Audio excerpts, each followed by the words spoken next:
Guys আজকে যাবো একটু কঙ্কালীতলায় পুজো করাতে।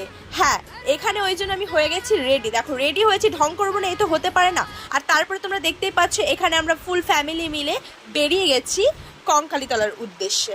হ্যাঁ, আমার মায়ের মনে পড়ে গেল যে 5 রকমের আমাকে ফল নিতে হবে, সেই জন্য একটা ফলের দোকানে আমরা দাঁড়িয়ে পড়লাম। তারপরে আবার কি, তারপরে দুই বুনু মিলে আমরা একটু এখানে পোজ মেরে নিচ্ছিলাম, ঘেমে আমরা ভূত হয়ে গেছি। তারপর আমার মামিরও মনে পড়লো যে আমাকে কিছু মিষ্টি দিতে হবে। হ্যাঁ হ্যাঁ হ্যাঁ, আমার ফ্যামিলির মাথায় একটু প্রবলেম আছে, যেটা ওরা সব কিছু ভুলে যায়। তারপরে তোমরা দেখতে পাচ্ছ আমরা সব কিছু কমপ্লিট করে এখানে আমরা দেখতে দেখতে প্রান্তিক রেলগেটের সামনে এসে উপস্থিত হয়েছি। তারপরে এখান থেকে বেরিয়ে আমরা দেখতে দেখতে চলে এসেছি কঙ্কালীতলায়। কঙ্কালীতলায় চলে এসেই আমরা টোটো থেকে নেমেই এখান থেকে হাঁটতে শুরু করেছি, কারণ এটা হচ্ছে যে গেটটা, সেই গেটে এখানে কিন্তু এরা প্রচণ্ড ডিস্টার্ব করে, এই যে যারা ফুল বিক্রি করে। হ্যাঁ, তারপরে দেখতে দেখতে আমরা